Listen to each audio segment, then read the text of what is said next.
Admiral Giroir, before I start my questions, I want to recognize your new role as the U.S. representative to the World Health Organization. Mitigating a resurgence of this pandemic will take global cooperation. In order to do that, we need accountability and transparency at the WHO.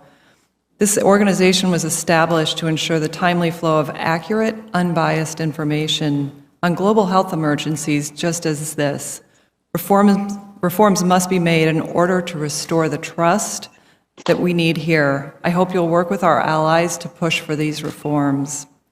This question, I have two questions. The first one is for Dr. Redfield.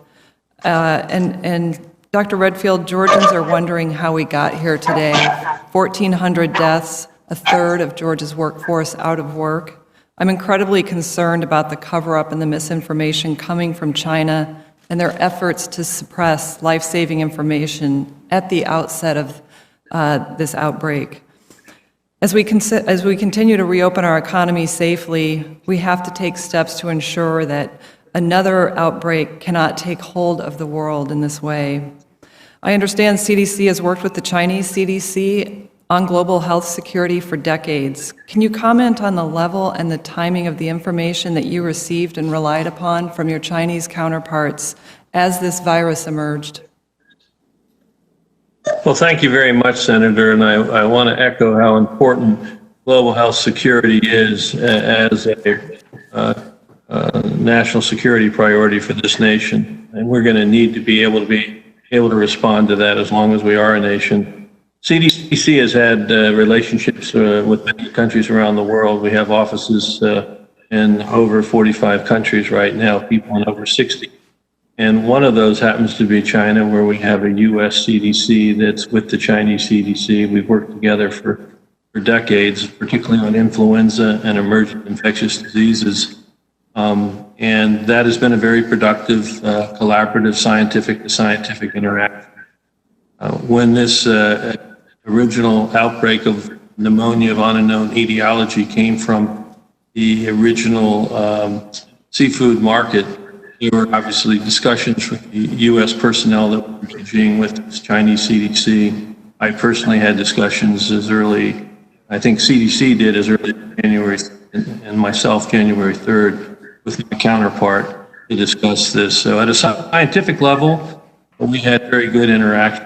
I think, that's different than the broader Chinese government level.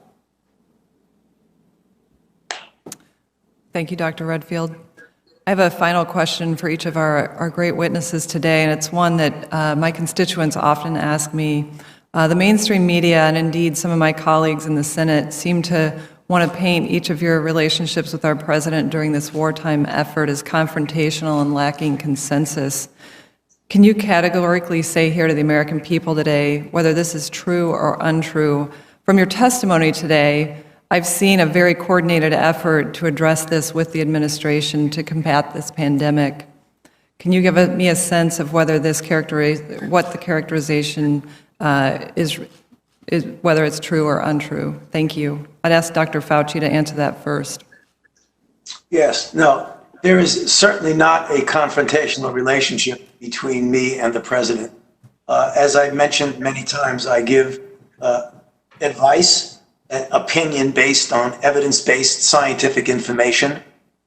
He hears that, he respects it, he gets opinions from a variety of other people, but in no way, in my experience over the last several months, has there been any confrontational relationship between us. Thank you, Dr. Redfield. Dr. Hahn. Again, I would echo what Dr. Fauci said. We're there to give our best public health advice, and that's what we do. It's grounded in data and science.